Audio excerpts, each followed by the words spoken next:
another trip, folks. I'm on the train from my little town in Sweden to Arlanda Airport, the usual run. Today I'm starting an epic trip, shooting Flightradar24 videos and of course some of my own as well. Today, flying Stockholm-Doha on Qatar Airways on the 787, which you've seen before on this channel. I'll link it below in case you missed that. But rather than do a kind of simple flight review as usual, I suggested on my Instagram stories a few days ago that I would do a Q&A and y'all could send in some questions that I could answer while I'm en route. And I'll show a bit of the experience as well, of course. So, since I'm on the train now, I thought why not cover off the first question from the Q&A. You guys sent in some nice questions. Some of them actually I really had to think through. I really had to think it over. It wasn't easy to answer that question. By the way, you should be following me on Instagram if you're not already. I'll put that all over the place below, like maybe down here and also in the description, and also probably pin a comment. So follow me on Instagram. I post there the most of anywhere, including the stories, usually pretty much live when I'm on the road. So, first question today for the Q&A video is, what are some locations you're planning to fly to next? And that person mentioned they only wanted new destinations. At the moment, this big trip is the only one that I have planned concretely that I'm doing, where I know the destinations. Beyond that, I have a quick trip to Gdansk in Poland, northern Poland. It's pretty close to here, and I'm gonna do a little project there for Flightradar, and that's kind of nice. I've been to Poland before, but I've never been to Gdansk, and it looks like a nice town. And from what I can tell, there's nice people there as well. Otherwise, I have no brand new destinations booked. A couple of trips to France and England. Again, those are sort of places I go to often because of family, friends, and work.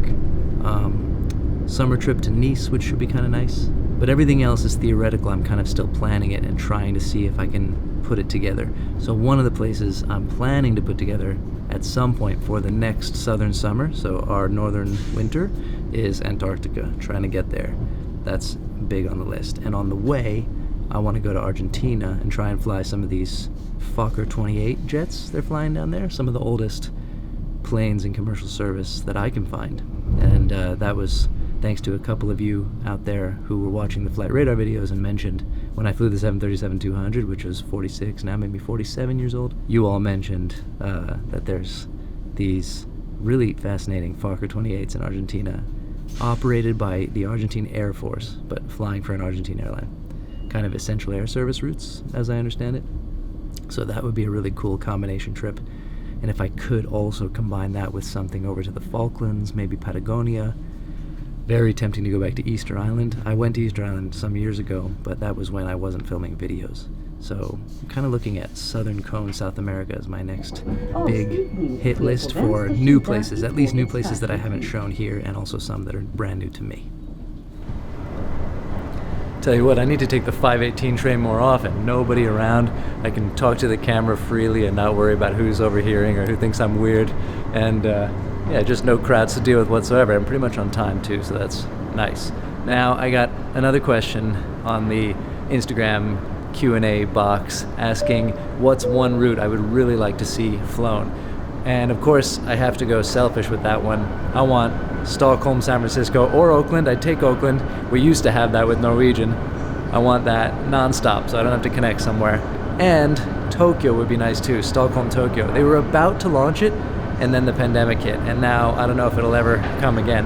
That was going to be an ANA flight, would have been amazing. Otherwise, I mean, there's so many potentially cool, sexy routes that could be flown between unexpected cities. That's always the most fun, kind of unexpected cities. I'm about to go do this Johannesburg to Perth inaugural flight with South African Airways. That's a good example. I mean, there's obviously a market there, that's why they're flying it, but you'd never have guessed. You never think about that flight. It's so far from your New York, Londons of the world. So those are the ones I like to fly.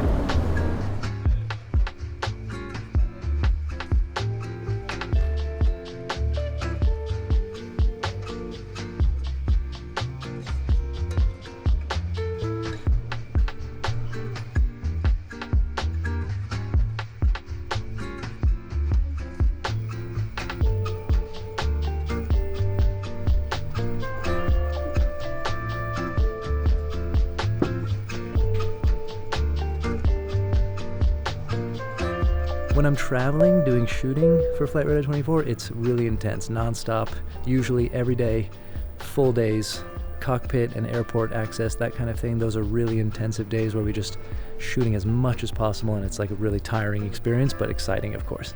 The other side of that is when I'm at home and usually doing a mixture of editing and trying to set up future shoots. And the editing is kind of obvious, it takes time to go through all this stuff. But the part that might be less obvious, or that you might not have thought of, is all the work that goes into reaching out to airlines, reaching out to airports, people that might be able to help me get some interesting access. So trying to convince airlines in some cases that it's worth their time and worth taking a risk on, you know, letting someone in with a camera who may shoot this or that and may publish this or that. You can't really be sure. And of course, the best stuff that I'm doing with Flightradar24 is the stuff where I'm working with an airline, where I'm shooting in the cockpit, that kind of thing, and that's a big deal to go into the cockpit. So among the airlines that will consider these kinds of things, I'm spending a lot of time just having discussions, building relationships, sending emails, reminding. A lot of times these people are super busy as well. The people in marketing and social media departments, they're completely stretched to the limit. Often it's small teams. So part of my job is to pester, you know, and that's why, alongside the fact that, you know, they need to make sure I'm legit and that I have good intentions and that I'm someone they can trust and clear me for all this kind of access, whatever might be required by the regulators in that country or the airline's own policies. In addition to that, it's just about staying on top of them, reminding them, building that relationship, getting to know them, so that eventually I can do one of these really special shoots in the cockpit of an A350, for example, and those tend to take months. So there's a lot of legwork that goes into that, and I'd say that's probably the most sort of unexpected side of my job, maybe for someone who's looking maybe from the outside in, that I do spend a lot of time building those relationships and having those conversations to eventually do one of these shoots. And then it's a lot of editing too, but the biggest time consuming part of it is all that setup and looking forward to the future.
Delicious today. Really impressed. Not that I wasn't expecting that, but still amazing.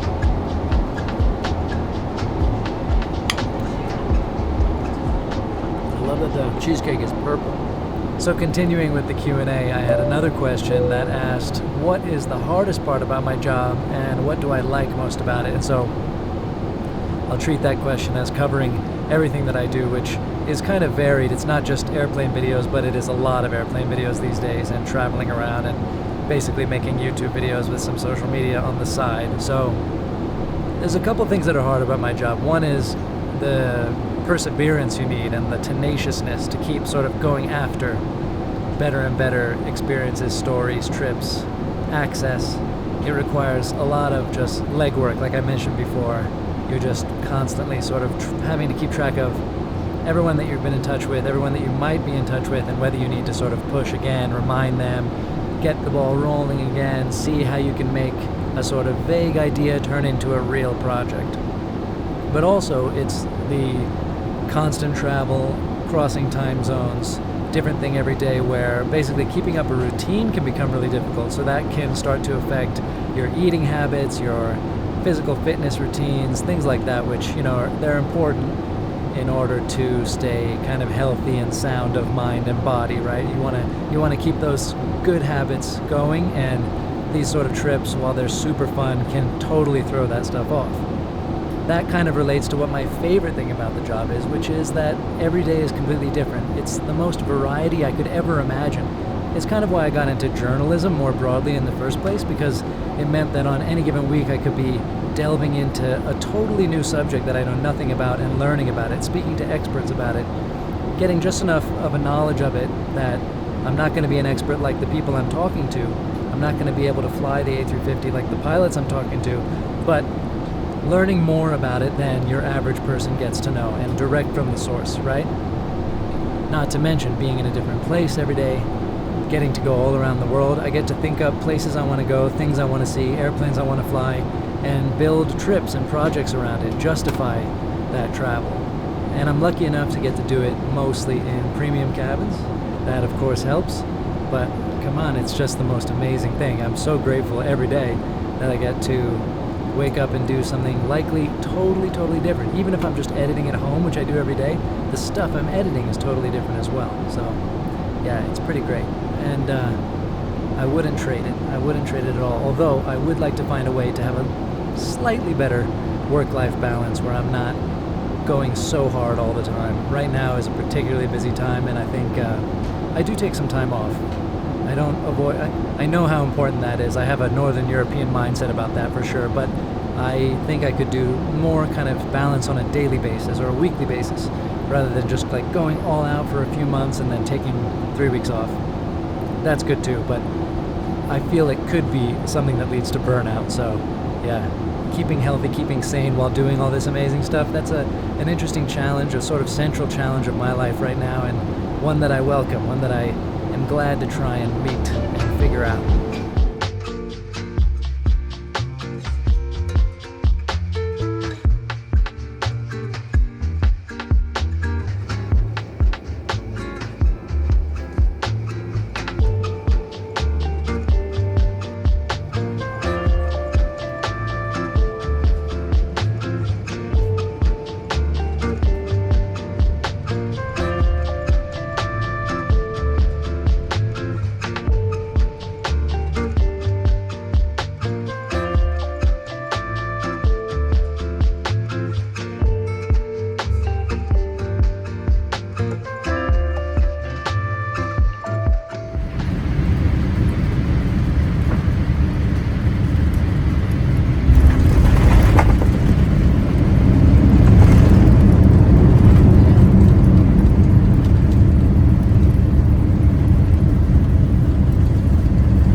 I was asked, what factors do I consider when booking a ticket? And that's an interesting one because I actually consider a lot of factors, right? For me, it's not just price. I know this is the typical thing that airlines say, people just choose on price. For me, of course, there's the factor of, is it something that I've flown many times before, and should I fly something else in order to get a video out of it? That's kind of an unusual factor, so we'll ignore that for now. Of course, I'm looking at price. I'm looking at premium fares that are good. I'm not in a position to spend $5,000, $6,000, $7,000 on a business class ticket, even if some companies are paying. That's not going to happen for me. So if I'm not looking to do points and I'm on my own dime, I'm looking for very special, very low fares. That might mean departing out of a nearby city or a different city altogether, or playing around with nested tickets. There's all sorts of ways you can scheme this out. But from Stockholm, luckily, we benefit from really good premium fares in general. And Qatar Airways is a good example of one that often has good premium fares out of Stockholm, and the Nordics in general. So I'm looking at price, of course. I don't want to go crazy with the money, but I'm also looking at quality, the experience, what I feel about that airline, the reliability, the service. It's kind of equal. Maybe skews a little bit more towards the service side for me, what my experience is going to be, rather than worrying about how often are they late. But if it's an airline that's famously late and delayed and has a bad operational consistency, then I'm going to consider that too. And then, of course, there's miles, status miles, and redeemable miles. So I generally these days don't chase status so much, but I do like to earn redeemable miles, as many as I can, of course. And so you'll find that some airlines will have even discounted business fares that earn very few miles or even none, even though they're higher than the more expensive economy fares.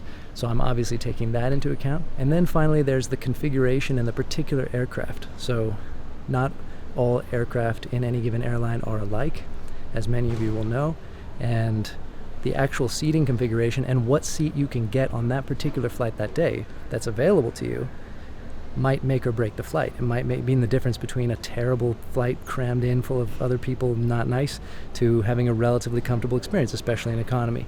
The difference is less stark in business, but it can mean a big difference too. If you know what you're getting into, you might either have full aisle access and window seat, ultimate privacy, or have a seatmate next to someone you don't know, unable to get out into the aisle without asking them to move their legs for the same price. And it might be a high price. So a lot of things going into it, and I'm researching it like crazy, looking at seat maps before I do it, making sure about the earning rates, obviously budget considerations, and also is it an airline that I'm excited to fly? Ideally it is. It's something that I feel good about flying, whether because it's something I love that I've taken many times like Qatar Airways, or because it's a new one that I'm eager to discover and that I can make a fresh video about for this channel. I hope you enjoyed this new kind of format, and let me know if you want me to do more of these in the future.